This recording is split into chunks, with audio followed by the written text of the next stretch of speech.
هذه هي الخلية، الوحدة الأساسية في بناء جميع الأنسجة الحية. في معظم الخلايا البشرية توجد بنية تسمى النواة. تحتوي النواة على الجينوم، وهو مستودع المعلومات الجينية المخزنة. يتوزع الجينوم في البشر على 23 زوجا من تكوينات شعرية الشكل تسمى كروموسومات، ويحتوي كل كروموسوم على خيط طويل من الحمض النووي DNA ممتد بإحكام حول بروتينات أساسية تسمى هيستونات.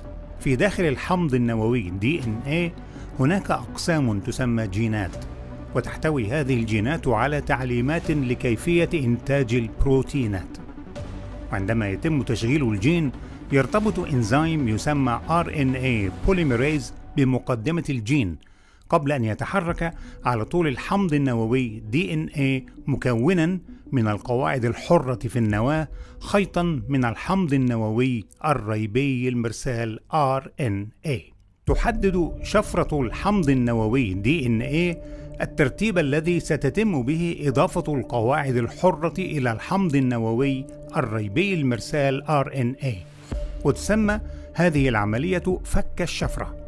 فقبل استخدام الحمض النووي الريبي المرسال RNA كقالب لإنتاج البروتينات يجب أن تتم معالجته، وهي عملية تتضمن إزالة وإضافة أقسام من الحمض النووي الريبي RNA قبل أن ينتقل RNA من النواة إلى سيتوبلازم، حيث تقع مصانع البروتين المسماة ريبوسومات، والتي تربط نفسها بالحمض النووي الريبي المرسال RNA.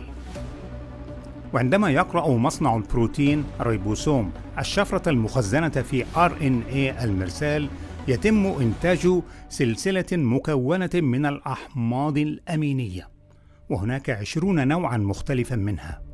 تنقل جزيئات الحمض النووي الريبي RNA الأحماض الأمينية إلى ريبوسوم، وتتم قراءة الحمض النووي المرسال RNA على أساس 3 قواعد في كل مرة.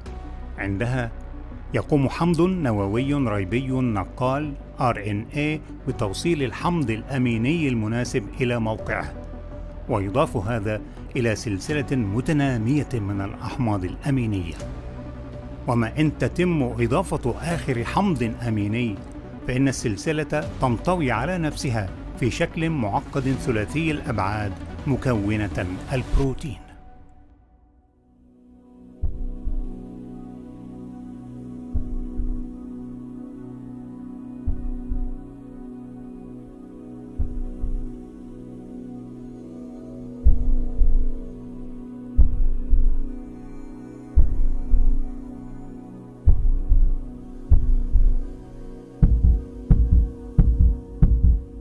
والآن، هل يعقل بعد ذلك أن يفكر أحد في أن يكون مصنع الخلق والتكوين العظيم هذا من إبداع المصادفة؟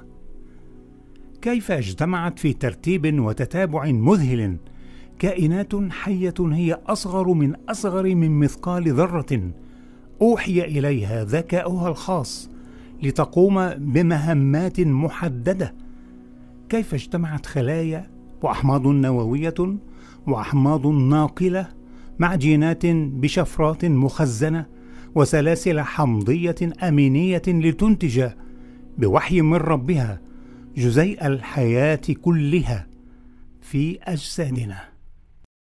وما أنتم بمعجزين في الأرض ولا في السماء وما لكم من دون الله من ولي ولا نصير. هل جمعتها المصادفة لإنتاج جزيء بروتيني واحد؟